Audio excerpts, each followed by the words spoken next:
देवर देव कोई नहीं समझता है, वहाँ लोग कोई भी नहीं समझते, इतना समझा नहीं यार, हम हमारे शब्द सुनो। जिस घर में भगवान की आराधना नहीं होगी वहाँ कलयुग कलह तो खड़ा ही कर देगा। वहाँ नाना प्रकार के अशत वृत्तियों का तांडव होगा। भगवान का जब तक भजन माता पिता नहीं करेंगे, परिवार के सदस्य नहीं करें। अब देखो उसी में 1 घंटा भी रामायण बोलना हो तो थक जाएंगे, लड़ने का समय नहीं रहेगा। अब भजन कीर्तन तो है नहीं, तो अब तो खा रहे हैं, गर्मी बन रही है, तो कहाँ निकाल लें? तो लड़ाई झगड़ा में निकाल लें। नहीं 1 घंटे मजीरा लेके बैठा लो, तो शुरू करो जोर जोर राधा राधा, फिर तो लड़ो, तो कहेंगे हिम्मत नहीं रहेगी, जितना लड़ाई करता है राधा राधा में निकल गया, तो आनंद आ जाएगा उनके हृदय में। 1 घंटा नाम कीर्तन करें, आनंद आ जाएगा। तो बच्चा जहाँ भगवान का नाम कीर्तन नहीं, भगवान की कथा कीर्तन नहीं, वहाँ मंगल कैसे हो सकता है? तो तुम कम से कम सत्संग सुनते हो, तुम शुरू करो। जब वो लड़े आपस में तो तुम जोर जोर से राधा राधा कहो, तब दोनों का मन तुम्हारे ऊपर खिंच के आएगा। वो तुम्हें गाली देंगे, तुम उठना नहीं, राधा राधा जहाँ वो लड़े तो बीच में जाके राधा राधा राधा राधा, अपने आप ठीक हो जाएगा। गुरु जी लोग बोलते हैं पागल हो गया है। यही तो कह रहे हो, तुम्हें गाली देंगे तो भी तुम्हें अपना कीर्तन मत नहीं करना, यदि उनका मंगल चाहते हो। बकाया भजन से विमुख, हरि से विमुख जीव को कभी भी शांति नहीं मिल सकती। तब लग कुशल न जीव कहूँ, सपन हो मन विश्राम, जब लग भजत न राम कहूँ, शोक धाम तरिकाम। देखो तुम्हारे जैसे बच्चे जिसके हो गए, अभी लड़ाई लड़ रहे हो। अरे अब तो वृद्धावस्था में भगवान नाम में डूबना चाहिए, भगवान के चिंतन में यहाँ से जाना है। पर नहीं, वो आसक्ति होती, बुढ़ा बुढ़ी लड़ाई लड़ते रहे हैं, और जब बहू आ जाती है तब फिर वो दूसरा तांडव शुरू हो जाता। मतलब तुम्हारी पत्नी हो रहा है, हाँ तो अब नमिता जी यू जस्ट राधे राधे महाराज जी, आपके चरणों में कोटि महाराज जी। मेरा प्रश्न है कि ईष्ट धाम मंदिर और गुरुदेव की परिक्रमा क्यों लगाई जाती है? परिक्रमा की महिमा का वर्णन मेरे को मिला। प्रदक्षिणा भक्ति में 64 अंग है। 64 अंगों में भक्ति में एक प्रदक्षिणा अंग है। अपने गुरुदेव की प्रदक्षिणा, इष्ट की प्रदक्षिणा, इष्ट के धाम की प्रदक्षिणा, जैसे ब्रज 84 कोष की परिक्रमा है, बरसाने की परिक्रमा है, गिरिराज जी की परिक्रमा है, वृंदावन की परिक्रमा है, ऐसे बिहारी जी की 4 परिक्रमा है, राधा वल्लभ जी की 4 परिक्रमा, अपने गुरुदेव की कुटिया की 4 परिक्रमा। ये भक्ति का एक अंग है। इससे पैरों की सार्थकता है, हमारे पैरों की साधना है, भगवान की धाम की यात्रा करना, प्रदक्षिणा करना। ये हमारी भक्ति के 64 अंगों में एक अंग है प्रदक्षिणा, इसलिए किया ही जाता है, प्रदक्षिणा की जाती है। पूजा की पूर्णता प्रदक्षिणा से ही होती है। पूरी पूजा हो गई, 4 परिक्रमा ठाकुर की अपने साष्टांग दंडवत की। ये हमारे भक्ति के 64 अंग हैं, उनमें एक एक अंग का अलग अलग व्याख्या, अलग अलग महत्व है। और पूरी संपूर्ण 64 अंग की भक्ति का मतलब है 64 कला प्रवीण श्री प्यारी जी को प्राप्त करना। हमारी प्रिया जो 64 कला प्रवीण तदपि बोली, तो भक्ति सर्वांग रूप से की जाती है, तब वो प्रेममयी हो जाती है, प्रेम। फिर ये बाहरी अंगों का ध्यान नहीं रहता कि परिक्रमा लगानी तभी पूजा पूरी होगी, फिर तो एक अलग स्थिति पर प्रार्थना किए गए, इसलिए उसमें प्रदक्षिणा है। जो घर में सेवा कराते हैं उनकी भी प्रदक्षिणा करते हैं? हाँ, कर लेनी चाहिए। ऐसा सिंहासन ऐसे हम विराजमान किए हैं, जब सेवा हो गई, पूजा हो गई तो एक तरफ कर देते हैं दीवार को, उन्हें तो ऐसे पहिया लगे, सकला के ऐसे कर लिए, फिर वही परिक्रमा कर ली। ठाकुर बीच में विराजमान सिंहासन में, तो ना हो तो छोटी चौकी ऐसे विराजमान कर ले कि परिक्रमा करने को मिल जाए, और फिर प्रणाम कर ले, पूजा की पूर्णता हो जाती है। दीपेश जी, राधा वल्लभ श्री रमेश महाराज जी। महाराज जी, अगर रसोई शुद्ध हो और रसोई बनाने वाला अवैष्णव हो तो क्या हम भोग लगा कर पा सकते हैं? अब ऐसी ही दशा है कि वैष्णव के हाथ का ही कहे तो बहुत ही कठिनता पड़ जाएगी। समय ऐसा है, नहीं तो शास्त्रीय आदेश तो यही है, अदीक्षित पुरुष के हाथ का पानी भी नहीं पिया जाता। जो हमारी वैष्णव पद्धति है उसमें जो दीक्षा लिए नहीं है उसके हाथ का पानी। चतुर्भुज दास जी तो उस गांव का पानी नहीं पीते थे। अगर वैष्णव नहीं उस गांव में तो गांव का पानी नहीं पीते थे, कि भगवान से विमुख ये गांव एक भी दीक्षा नहीं ली है तो गांव का पानी नहीं पीते थे। पर अब युग धर्म के अनुसार इतना है कि यदि पवित्रता से पवित्र आहार मिल जाए तो अपने ठाकुर को भोग लगाकर जय जयकार करके पाले, नहीं तो असंभव सा है कि अब कहाँ वैष्णव घर मिलते हैं जिनमें दीक्षा मिले। बड़ा विचित्र है।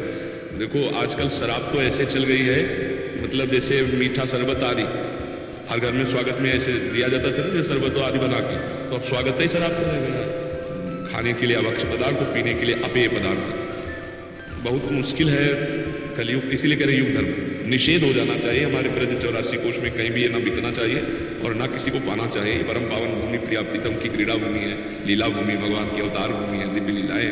पर इसीलिए कहते हैं कि अब इतना भर हो जाए कि भाई कोई पवित्रता से बना के भोजन दे दे, नहीं तो बड़ा मुश्किल है। अब भिक्षा मांगने में रुचि नहीं रह गई। जैसे पहले बड़े आदर से भिक्षा मांगते थे, गर्वपूर्वक भिक्षा मांगते थे, अब संशय है कि हम जिसके घर में ले रहे पता नहीं मांस बना है कि नहीं बना है, क्योंकि सब जगह मदिरा का प्रवेश हो रहा है, सब जगह अंडा आदि का प्रवेश। तो उस बुद्धि तो बहुत मुश्किल है कि पवित्र घर कौन है, कहाँ से पवित्र भिक्षा ली जाए। इसीलिए कि आकाश वृत्ति से जो आ जाए पवित्रता से बना के भोग लगाओ, भजन करो। अब समय नहीं रह गया कि हम गली गली माधु करी वृत्ति, क्योंकि समय बहुत गड़बड़ हो गया है, समय का प्रभाव होता है। तो अब ये तो बहुत बड़ी बात है कि पवित्र रसोई में भोजन मिल जाए, नहीं तो रसोई पवित्र होना बड़ा मुश्किल है। आजकल लोगों को अमनिया और प्रसादी का ज्ञान नहीं, अमनिया। अच्छा आप बताओ, वो शौच बनी है ना उस कुर्सी वाली, उसी में बैठ के लोग शंका हुए और उसी वो ऐसे चले गए रसोई में। वही सब कपड़े जो शौच को स्पर्श के लिए थे वो सब अपवित्र निकले हैं।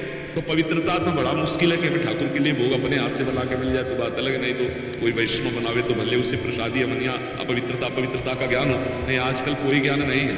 भगत कहलाते हैं, उसी सीट पे लोग शंका किए और हाथ धोए चल रहे और पूरे सब वो जहाँ जहाँ छू के सब अपवित्र हो जाएगा। कल को है तो कहते हैं ऐसा अगर हम ज़्यादा करते हैं, लोग कहते हैं ज़्यादा बड़ा बन रहा है, ये क्या तरीका है?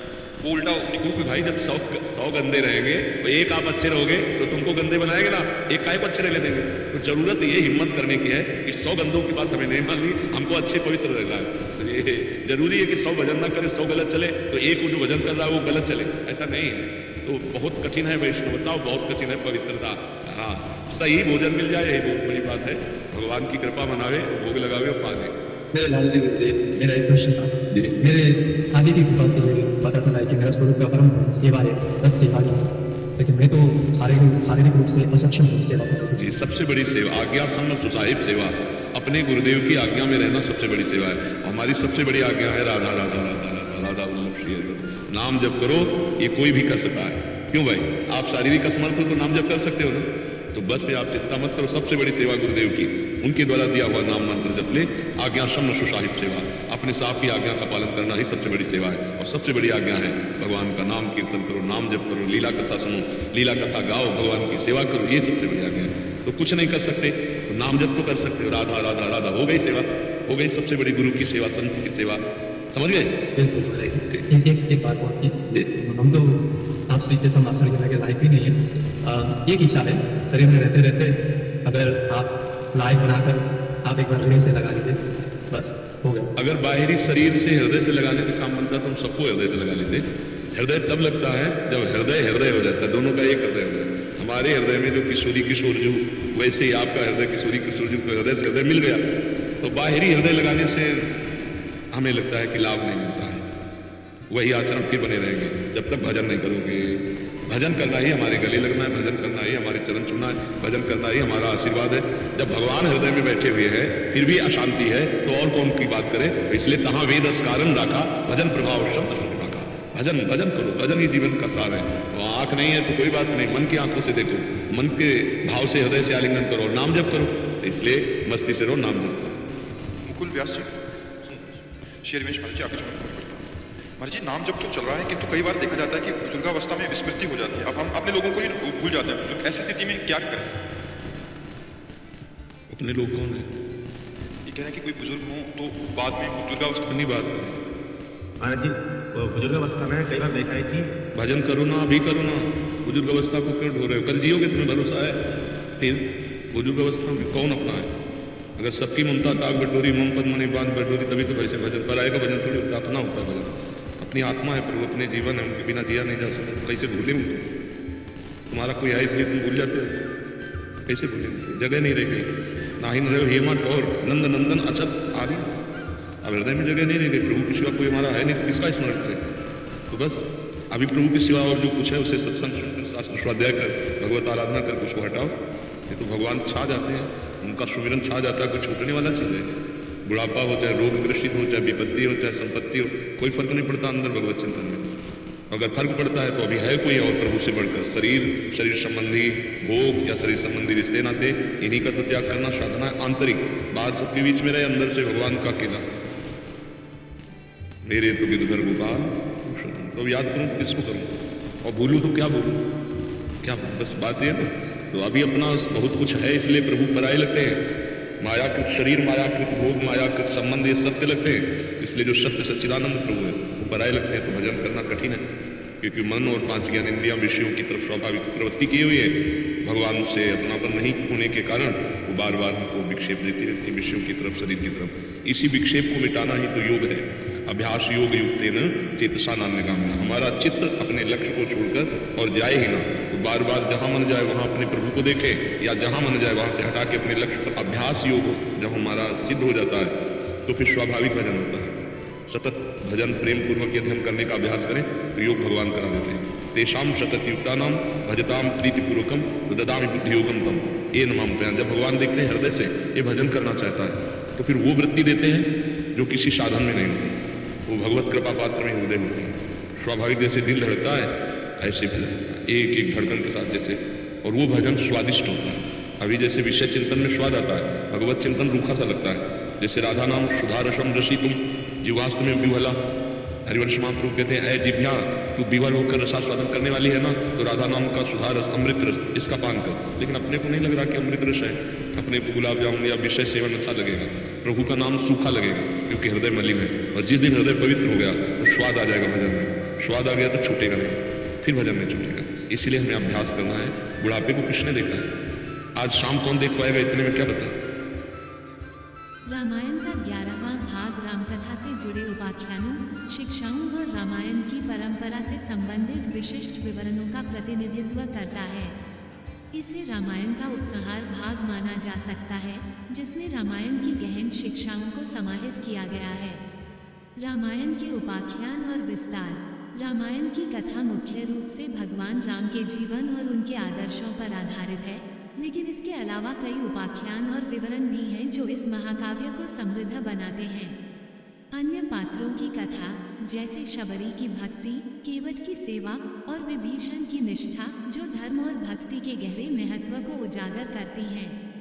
हनुमान की लीला, हनुमान जी के सेवा, भक्ति और शक्ति के कई उदाहरण हैं जो मानवता के प्रति उनके निस्वार्थ प्रेम और भगवान राम के प्रति अटूट निष्ठा को प्रदर्शित करते हैं।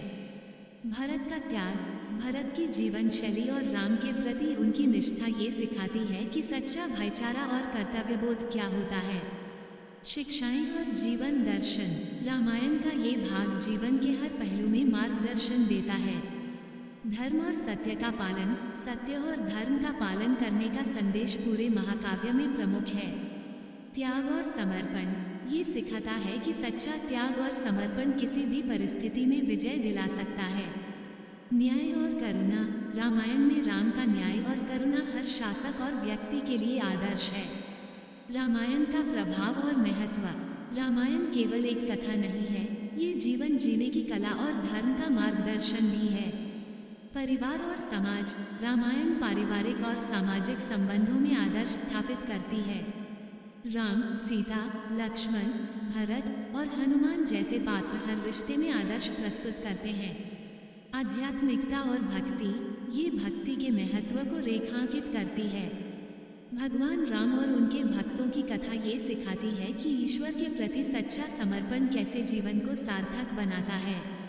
रामायण की शिक्षाओं का आधुनिक युग में उपयोग। आज के समय में रामायण की शिक्षाएं अधिक प्रासंगिक हैं। नेतृत्व और प्रशासन। राम राज्य एक आदर्श शासन प्रणाली का प्रतीक है। ये सिखाता है कि एक नेता को अपने स्वार्थ से ऊपर उठकर जनता के हित में कार्य करना चाहिए। सामाजिक समरसता।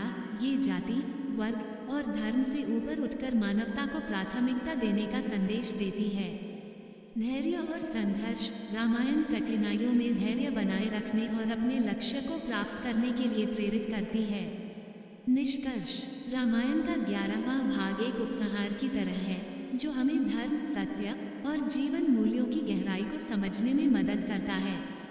ये हमें ये सिखाता है कि जीवन में सच्ची सफलता केवल सत्य, कर्तव्य और भक्ति के मार्ग पर चलकर ही प्राप्त की जा सकती है। रामायण न केवल एक धार्मिक ग्रंथ है, बल्कि यह जीवन के हर पहलू के लिए एक प्रेरणा और मार्गदर्शन है।